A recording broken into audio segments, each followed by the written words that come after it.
Welcome to The Explainer. Today, we're going to tackle a huge question, one that has really shaped the world we live in. How did a small island nation, way out on the edge of Europe, end up ruling a massive, ancient subcontinent thousands of miles away?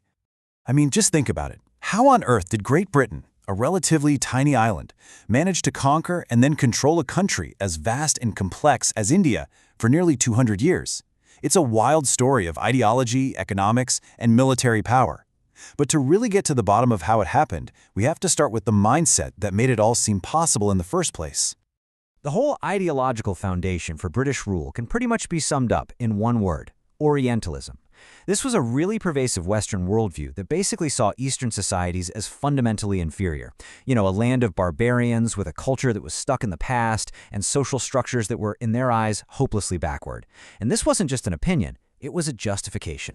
And that belief gave birth to this really powerful and honestly dangerous idea, the white man's burden.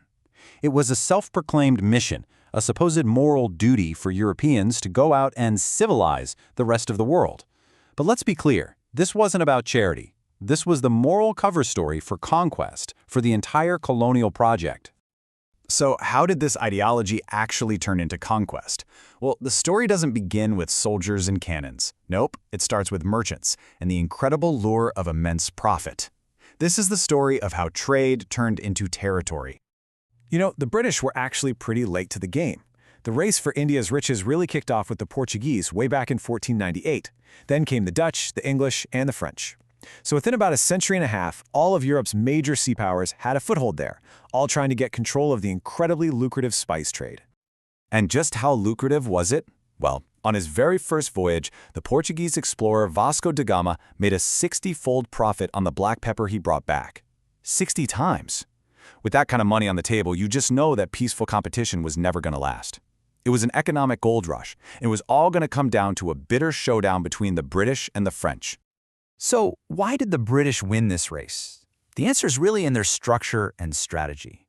The British East India Company was a private, agile corporation that was funded by its own profits. The French company, on the other hand, was state-controlled, so it often got bogged down by politics back home. And crucially, the British had ruthless and super effective leaders like Robert Clive, while the French made some disastrous mistakes, like recalling their best commander, Dupleix, at the worst possible moment. This all came to a head at the Battle of Plassey in 1757, and really it was less of a battle and more of a backroom deal, a conspiracy that Robert Clive engineered. But its impact was absolutely monumental. This one victory gave the company control over the enormous treasury of Bengal, which was India's richest province. That wealth is what would fund their armies and turn them from simple traders into the new masters of India. Okay. So a century of exploitation, economic drain, and meddling in local life followed.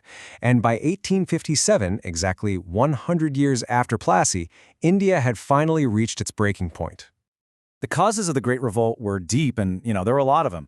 The British had basically dismantled the Indian economy for their own benefit. They interfered with religious customs.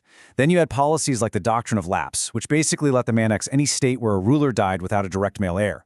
This created huge resentment in places like Jhansi and Alwath. All this anger was just simmering, especially within the ranks of the Indian soldiers, the Sepoys, who were the backbone of the company's own army. The final spark, the one that lit the whole powder keg, came from a rifle cartridge.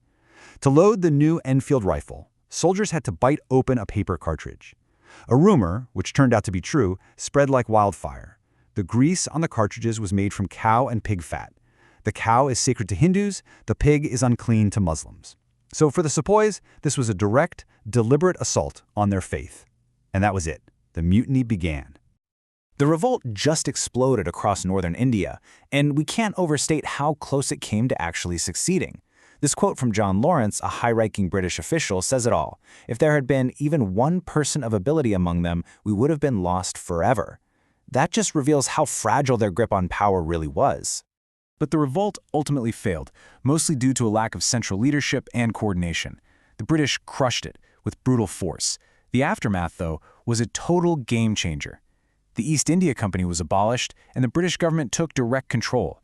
India was no longer just a corporate asset. It was now formally the jewel in the crown of the British Empire. This shift to direct rule by the crown marked a whole new phase of the colonial project. And in response, the nature of Indian resistance also started to evolve. It began moving from the battlefield into the world of ideas, culture, and politics. To understand this reaction, you have to see what made British rule so different. See, India had been invaded many times before, but previous rulers, over time, had assimilated. They became part of the Indian fabric. The British were unique. They always remained separate, aloof. They systematically drained India's wealth back to Britain and imposed their own culture and laws, always convinced that they were superior. This persistent foreignness sparked a powerful intellectual awakening within Indian society. A whole new generation of reformers emerged. You had figures like Rajaram Mohan Roy working to modernize Indian society from within, while Swami Dayanand Saraswati called for a return to ancient Vedic roots. And then on the world stage, Swami Vivekananda absolutely stunned Western audiences, showing off the depth of Indian philosophy. A new Indian confidence was being born. As Indian nationalism grew stronger, the British deployed their most insidious and effective political weapon: divide and rule. They understood that a united India was the single greatest threat to their empire, so they deliberately created friction. The 1905 partition of Bengal, which split the province along religious lines, and the introduction of separate electorates for Muslims, these weren't accidents. They were calculated strategies to pit Hindus and Muslims against each other and to weaken the independence movement. And that brings us to the final act. The seeds of division had been sown, and while the freedom struggle was about to reach its peak, it was going to come at a terrible, tragic cost. The arrival of Mahatma Gandhi on the political scene changed absolutely everything. He introduced a radical new weapon, one the British had no answer for: satyagraha, or nonviolent civil disobedience. Starting with local campaigns for oppressed farmers and factory workers, he proved that Indians could challenge the might of the British Empire not with guns but with moral force, and he mobilized millions of people in the process. But even as Gandhi was working for a united India, that divide and rule policy was bearing its bitter fruit. The seeds of mistrust sown by the British had taken root. Fearing that an independent India would be dominated by its Hindu majority, the Muslim League, led by Muhammad Ali Jinnah, began demanding a separate nation for Muslims, Pakistan. The communal divide, which had been intentionally widened by the British for decades, had now become a chasm that seemed impossible to bridge. Finally, after 2 world wars had totally exhausted the British Empire, the moment came. On August 15, 1947, India became independent. These immortal words from Jawaharlal Nehru, India's first prime minister, just captured the incredible hope and triumph of a nation finally achieving its freedom. But that freedom came with a bloody, bloody price. The country was partitioned into India and Pakistan. And this quote from Khan Abdul Ghaffar Khan, a Pashtun leader and a close ally of Gandhi, captures the utter despair and the sense of betrayal that millions felt. The division triggered one of the largest and most violent migrations in human history, as millions were displaced and hundreds of thousands were killed in communal violence. And so, after 200 years, British rule was over. India had won its freedom. But it was a freedom born in the shadow of a brutal partition and unimaginable suffering. And it leaves us with a profound question. What was the true cost of this long, complex chapter of history? That is a legacy the subcontinent, and really the world, continues to grapple with to this day.